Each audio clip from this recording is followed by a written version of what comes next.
Hey, welcome. So, this is going to be a pretty chill one. I'm just playing some Art of Rally in the background and reading through a few Reddit stories. Then, I'll be giving my honest take on them.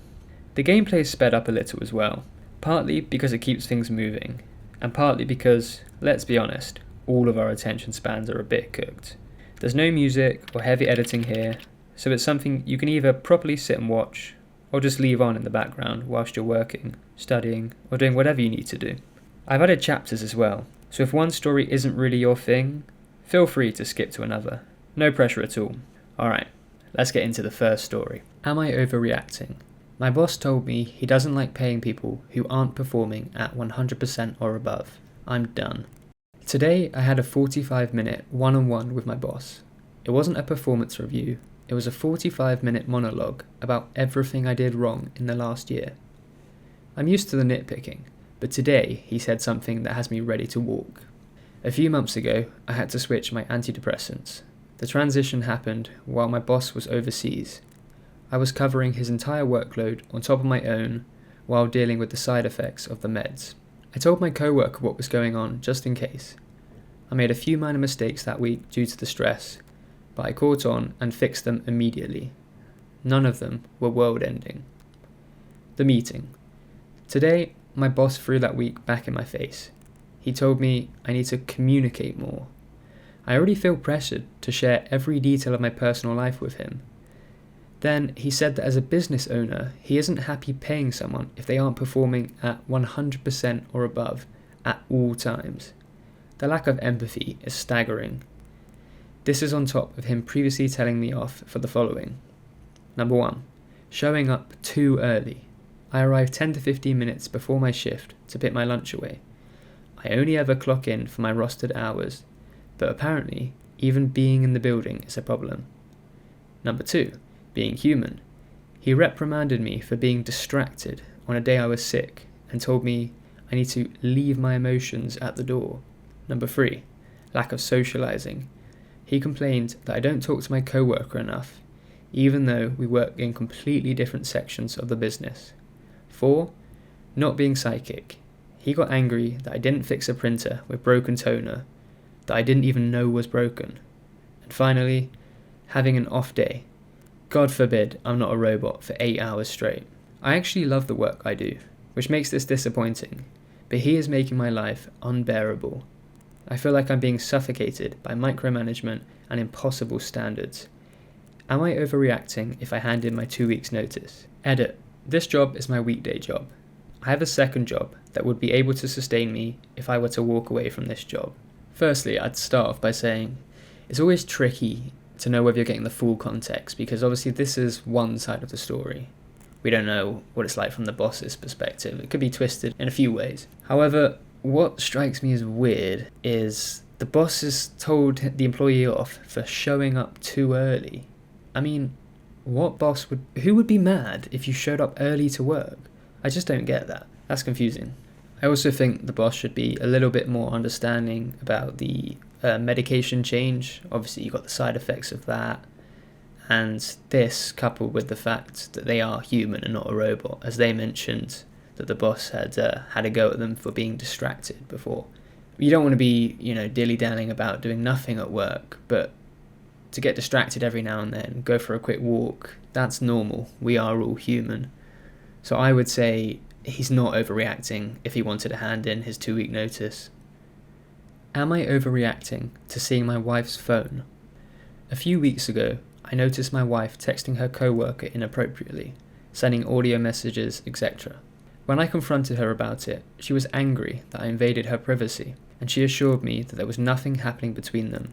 It was only platonic.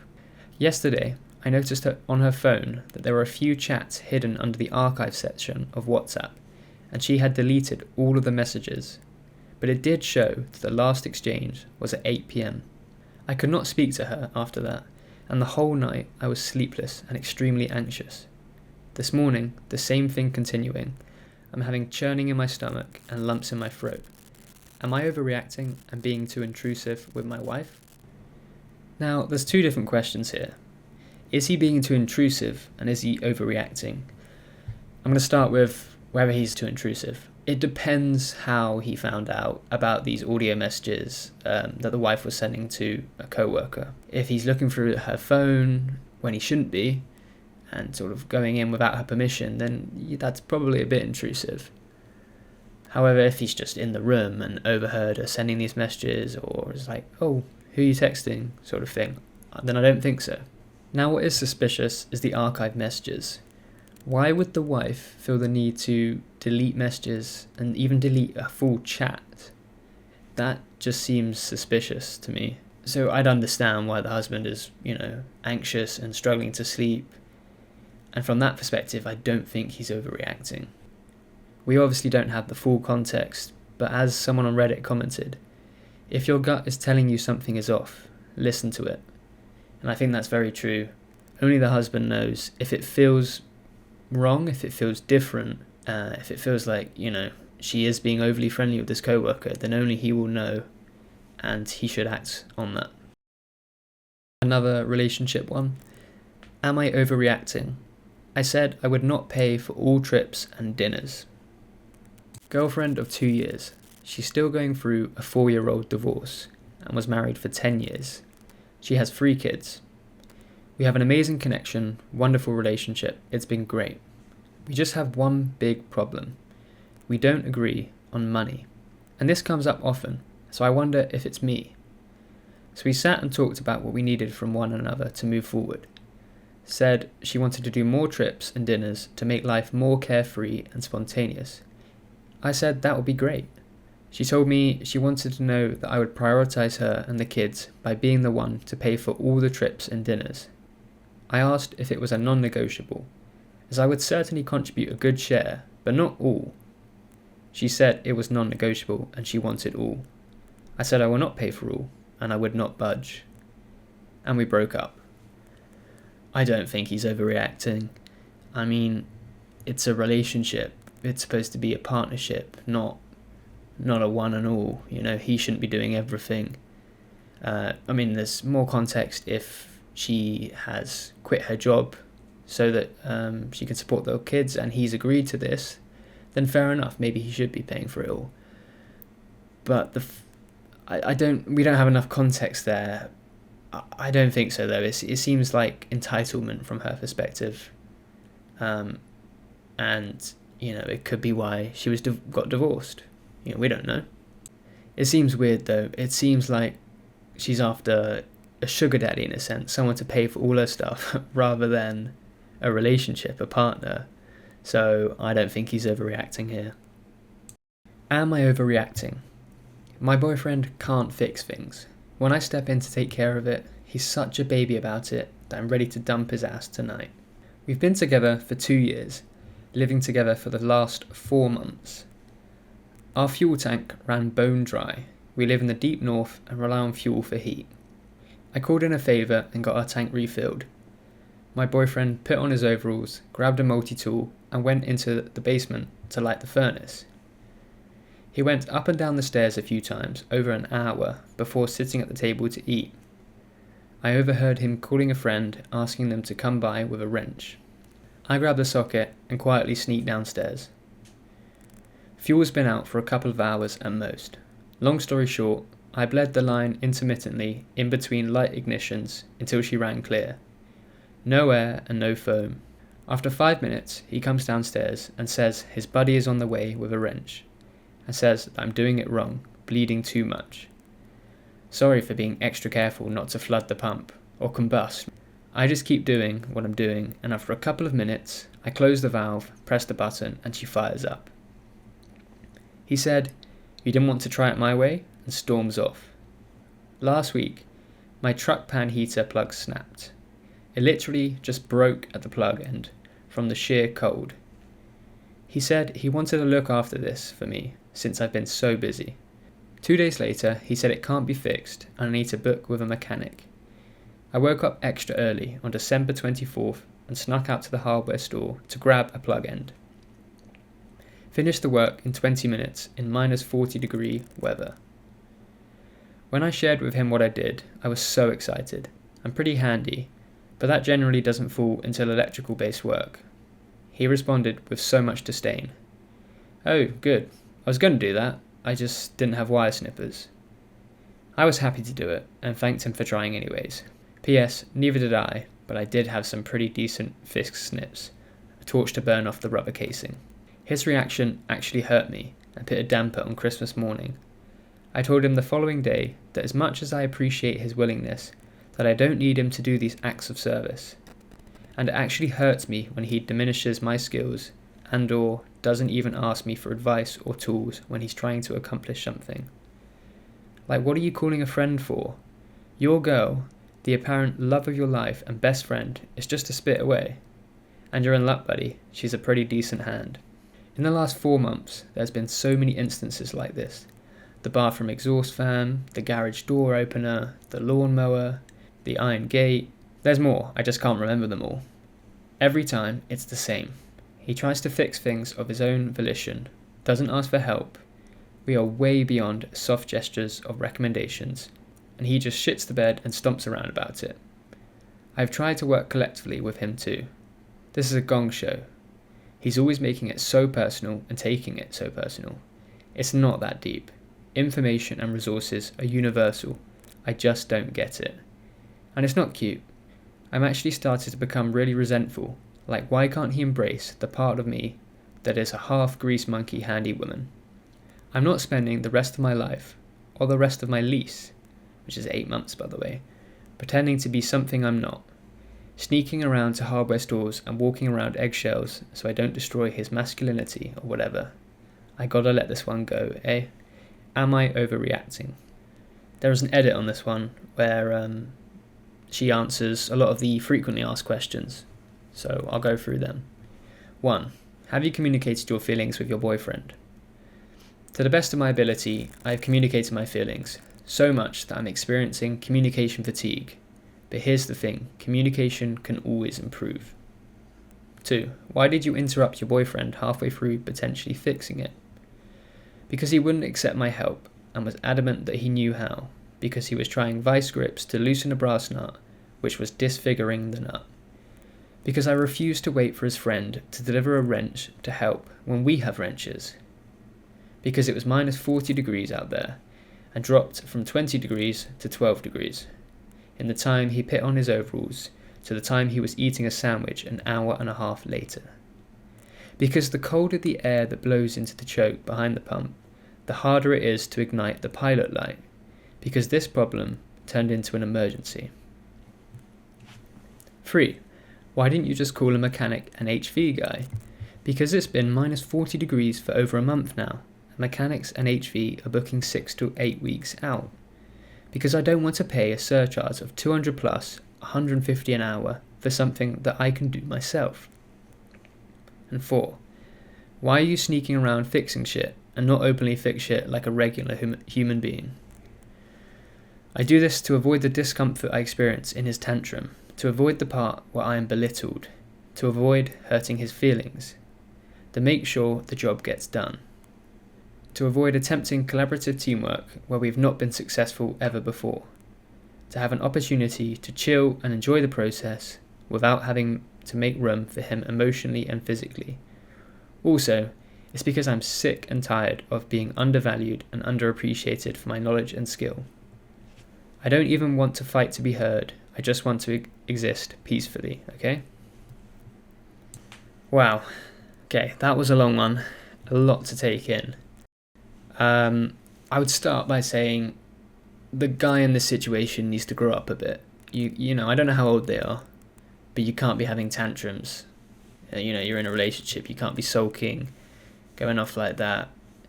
He needs to put his masculinity aside and learn from his partner, who clearly knows a bit more about this stuff than he does. And that's nothing to be ashamed of. You know, maybe he didn't grow up in that sort of household, whereas she did. But he should want to learn from her and accept that she is better at these things, and I'm sure he's better at other things. But it's a bit immature to sort of drag her down and say, oh, you know, you're doing it wrong, you're not doing it like this, just to make himself feel a bit better, because clearly he can't do it himself. It sounds like the op needs to just move on I know they've been together 2 years, but if she's getting this wound up after just 2 years, imagine what it will be like after 10. She clearly needs someone who's going to support her and respect her skills and what she can do around the house. We have a few Am I the Asshole posts now. So, am I the asshole for making my wife ride in the backseat because she couldn't stop distracting me? This happened over the holidays. My wife is still upset with me over it. Our family went to visit my in-laws for New Year's. It's about a 3 to 4 hour drive. Mostly highway, but it takes us through 2 metro areas with pretty significant traffic. My wife, 37 female, gets nervous about driving in traffic, so I always drive when we visit her family. She also tends to get car sick on longer drives and needs to sit in the front to help ease it. She has tried taking medication in the past, but she's had an allergic reaction to it, so she doesn't take it anymore. I love my wife with all my heart, but she is not good sitting shotgun. She makes huge reactions to any change in traffic, grabbing the handle, putting her hand on the dash, gasping, telling me to watch out, etc. It's not like I'm an aggressive or risky driver. I've never gotten a speeding ticket or been in an accident. But if there's a car a half mile ahead of us that pits on their brakes, she freaks out and acts like we're all about to die. It's incredibly distracting. I talked to her multiple times about how her reaction actually makes it more difficult for me to concentrate on driving, but she says she can't control herself because she's nervous in traffic. On the way to her family's place, she sat up front with me and traffic was pretty bad. Lots of slowdowns due to weather conditions and in general just kind of slow going. But I've been driving in cold weather my whole life and know how to control my speed and give lots of extra space to any surrounding cars. I understand that you can't control anyone else on the road and that accidents do happen, but I do everything in my control to keep my car and the people inside safe. The entire drive, my wife was on edge, making all the reactions I mentioned. It's very distracting to have someone next to you doing that sort of thing whilst you're driving. I mentioned this to my wife numerous times on the drive, and she always deflected blame at me for the way I was driving. When we were getting ready to head home, I told my wife she needs to sit in the back and our 14-year-old son will sit up front with me. I told her it's either that or she drives us home. She got upset with me and started giving excuses about her car sickness. I told her to take something else that will help her sleep, but she refused and told me I'm being a jerk. I told her that she can drive then, and she refused that too. Eventually, she reluctantly got in the back seat with our 11-year-old daughter. The ride home was much easier traffic-wise, and my wife sat pretty much silent in the back seat the entire time, pouting. When we got home, she told me that she felt ill the entire drive, but didn't say anything because she didn't want to make a big deal out of anything. She told me I humiliated her by making her sit in the back and that I should be more considerate of her feelings. Now, I'll be honest, I've experienced that before, where someone else is in the car and they're making all these noises, foot's going into the car, almost as if they're braking, but virtually. It is quite distracting and off-putting, so I get where he's coming from. As someone who also suffers from car sickness, I get where she's coming from though. And so it's a tricky one, because I understand why she wants to be in the front seat, but again, I understand that it's hard for him to drive. What I don't really get is the solution he gave was that she could drive, and it sounds like that's a pretty fair one. He said, you can stay in the front, but you've got to drive. So he's given an ultimatum. I think he's pretty fair enough. I don't think he's the asshole in this situation. Am I the asshole for making my sister's gender reveal cake grey because she wouldn't tell me the gender? I, 23 male, bake as a hobby, and I'm actually pretty good at it. I get paid under the table for weddings and baby showers kind of good. My sister is pregnant and wanted me to make the cake for her gender reveal. Cool, no problem. I ask her to send me the info so I could prep the inside classic pink or blue filling. She says, oh no, I want to be surprised too. Just make it neutral for the reveal and we'll all find out together. I was like, huh? So you want a gender reveal cake with no gender revealed? She says she'll have someone email the info to me later. That someone never did. Deadline comes and I still have no gender, so I make the cake. It's grey inside, grey outside, just full on cement vibes. I even added little fondant clouds for effect. It still tasted great, but visually, grim as hell. The reveal day comes, they cut into it, and my sister looks pissed. Her husband is confused. People start murmuring, then she pulls me aside like, "Why would you make it grey? That's so passive aggressive." Calmly reminded her that no one told me the gender. I literally had no data to work with. I told her I wasn't about to guess or go full improv on someone's baby cake. Now my mum says I embarrassed her in front of the family and that I should have tried harder. Tried harder to do what? Summon the gender through vibes? So am I the a-hole for making the most neutral reveal cake in history? Edit. I actually did follow up, asked her a couple days before the reveal if the info had been sent, and she just said something like, "Yeah, someone's taken care of it." I figured it was handled. I didn't want to pester her since she seemed chill about it at the time. I'm confused here because my opinion seems to be in the minority. The post was voted that he was the asshole in this situation. However, I can't see what he did wrong. I mean, if he didn't get a gender, what colour is he supposed to make the cake? And he said in the edit, he followed up, maybe he should have pushed a bit further on the follow-up and gone, well, what am I doing with the cake? If no one gives me a gender, I can't make anything. So, I don't really know. At least he made a cake. And maybe grey is a bit boring, a bit strange, but what colour do you do? I mean, you could have done a yellow or something like that. Or just not had it coloured. I don't know. I don't think he's the asshole in this situation, though. Am I the asshole for not eating $200 worth of food? I, 23 female, was visiting my boyfriend, 23 male, and his family in their state. On my last day there, my boyfriend said he wanted to take his family and I out to dinner. He chose the restaurant, which is a place he loves, and invited 5 of his family members. We went to a restaurant where you pay for all you can eat, barbecue and sushi. I'm not a big fan of red meats, but I will eat them occasionally. I tend to stick to chicken and seafood and do not eat pork. You cook the meats there yourself, and my boyfriend ordered a lot of pork and beef for us. I ordered myself chicken, shrimp, rice and veggies. I ate all of my food and made sure not to bite off more than I could chew. They charge you extra for whatever you don't eat. My boyfriend offered me beef, and I had some of that, but when he offered me pork, I hesitated. But he gave me a stern look and I felt forced to eat a small slice. He even tried to give me more pork and tricked me into thinking it was chicken thigh, but I said no, I'm full. Well, after that, my boyfriend's mood shifted towards me, and I could tell he was angry. After the dinner, in the car, he said he was upset that he spent $200 on food, and all I ate was 3 pieces of chicken, and barely touched the beef or pork. He said I was being ungrateful, but I think not. He chose the place, he invited 6 people total, not including himself, so obviously the bill will be high, and he ordered all the pork and beef. I ate all of my food, so am I the asshole? I think this one's pretty simple. I'd assume the boyfriend and girlfriend have chatted before, and he knows that she doesn't really like pork, she doesn't really like beef, she's only really a fan of chicken. So with him knowing all of that, the fact he ordered a lot of beef, it's kind of on him. You know, he knew she wouldn't eat it, and if she ate everything that she ordered, then that's fair enough. I don't think she's done much wrong.